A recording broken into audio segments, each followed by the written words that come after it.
Hello guys, আজকে আমরা class 10-এর ABD test পেপারে 2025-26 শিক্ষাবর্ষে 297 পেজে যে সকল প্রশ্নগুলো আছে সেই সকল প্রশ্নগুলো নিয়ে আলোচনা করব।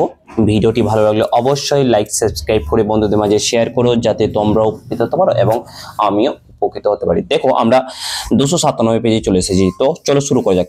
বিভাগ ক, 1 নম্বর প্রশ্ন বলছে ভারতীয় চলচ্চিত্রের জনক বলা হয় অপশন গো দাদা সাহেব ফালকে কে। 2 নম্বর প্রশ্ন হচ্ছে সরলা দেবী চৌধুরীর আত্মজীবনী জীবনের ঝরা পাতা প্রকাশিত হয়েছিল অপশন গো দেশ পত্রিকায়।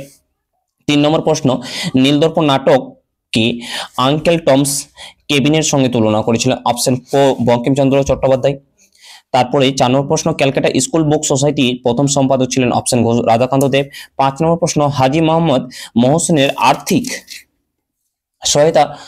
সহায়তায় প্রতিষ্ঠিত হয় অপশন কো হুগলি মহসিন কলেজ। তারপরে হচ্ছে 6 নম্বর প্রশ্ন প্রথম ভারতীয় অরণ্য আইন পাস হয় অপশন ঘ 1865 খ্রিস্টাব্দে। তারপরে 7 নম্বর প্রশ্ন 1857 খ্রিস্টাব্দে মহাবিদ্রোহকে প্রথম জাতীয় বিদ্রোহ বলে অভিহিত করেন অপশন গ কার্ল মার্কস। তারপরে 8 নম্বর প্রশ্ন দেশীয় ভাষা সংবাদপত্র আইন প্রবর্তিত হয় অপশন ক 1878 খ্রিস্টাব্দে।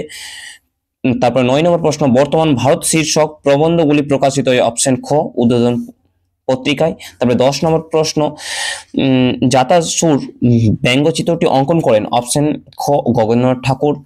11 নম্বর প্রশ্ন আইএসিএস এর প্রথম সভাপতি ছিলেন অপশন খ পেরিমোহন মুখোপাধ্যায়। তারপরে 12 নম্বর প্রশ্ন বেঙ্গল টেকনিক্যাল ইনস্টিটিউট প্রতিষ্ঠায় অগ্রণী ভূমিকা নেন অপশন গ তারকনাথ পালিত। 13 নম্বর প্রশ্ন অযোধ্যায় কৃষক আন্দোলন নেতৃত্ব দেন অপশন গ বাবা রামচন্দ্র। 14 নম্বর প্রশ্ন all India workers and presents party প্রথম সম্পাদক ছিলেন কে অপশন খ আর এস নিম্বাকর। তারপর হচ্ছে 15 নম্বর প্রশ্ন ফ্লাউড কমিশন কোন আন্দোলনের সঙ্গে যুক্ত ছিলেন, সেটি হচ্ছে অপশন খ তেভাগা। তারপরে 16 নম্বর প্রশ্ন লবণ আইন অমান্য গান্ধীজি সহযোগী মহিলা নেত্রী ছিলেন কে অপশন ক সরোজিনী নাইডু। তারপরে হচ্ছে 17 নম্বর প্রশ্ন ভাইকম সত্যাগ্রহ অনুষ্ঠিত কোথায় অপশন ক মালাবারে। 18 নম্বর প্রশ্ন ব্রিটিশ ভারতে প্রথম ফ্যাক্টরি আইন পরিবর্তিত হয় অপশন গ 1891 খ্রিস্টাব্দে। 19 নম্বর প্রশ্ন অপারেশন পোলো কোন দেশীয় রাজ্যের অন্তর্ভুক্তি অভিযান, এটা হচ্ছে অপশন ঘ হায়দ্রাবাদ। 20 নম্বর প্রশ্ন রাজ্য পুনর্গঠন আইন অনুসারে ভারতের কয়টি রাজ্য ভাগ করা হয় অপশন খ 14টি। তারপরে বিভাগ ক্ষয় দেখো একতে উত্তর দাও। 1 নম্বর প্রশ্ন বলছে নববঙ্গ গোষ্ঠীর মুখপত্রের নাম কি ছিল পার্থেনন। তারপরে 2 নম্বর প্রশ্ন পুনা সার্বজনীন সভার প্রতিষ্ঠাকে মহাদেব গোবিন্দ। তারপরে 3 নম্বর প্রশ্ন রানী গীতালো কোন রাজ্য আইন অমান্য আন্দোলনে যোগ দেন, সেটা হচ্ছে মণিপুর। তারপরে 4 নম্বর প্রশ্ন পৃথক মহারাষ্ট্র প্রদেশ কত সালে গঠিত হয় 1960 সালে গঠিত হয়। তারপর ঠিক ভুল দেখো। 1 নম্বর প্রশ্ন কি বলেছে কুচিপুড়ি নৃত্যশৈলীর উৎপত্তি স্থল হলো কেরালা রাজ্য, এটা ঠিক। তারপর 2 নম্বর প্রশ্ন বঙ্গীয় বিজ্ঞান পরিষদ প্রতিষ্ঠা করেন প্রফুল্লচন্দ্র রায়, এটা হচ্ছে ভুল। তারপরে 3 নম্বর প্রশ্ন হচ্ছে অনুশীলন সমিতি প্রতিষ্ঠা করেন সতীশচন্দ্র বসু, এটা হচ্ছে ঠিক। তারপরে 4 নম্বর প্রশ্ন ভারত পাকিস্তান সীমারেখা রেড ক্লিফ লাইন নামে পরিচিত, এটা ঠিক। তারপরে উপবিভাগ 2.3 কোস্তমের সঙ্গে ক্ষয়স্তম মিলাও।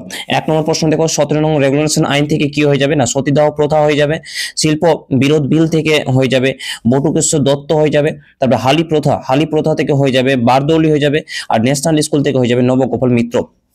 তারপরে 2.5 দেখো বিবৃতিগুলো। 1 নম্বর বিবৃতি 2.5 এর 1 নম্বর বিবৃতি 1 নম্বর প্রশ্ন কি বলছে কল বিদ্রোহের পর দক্ষিণ পশ্চিম সীমান্ত এজেন্সি নামে এক নতুন অঞ্চল গঠিত হয়, এটার উত্তর হচ্ছে ব্যাখ্যা 2।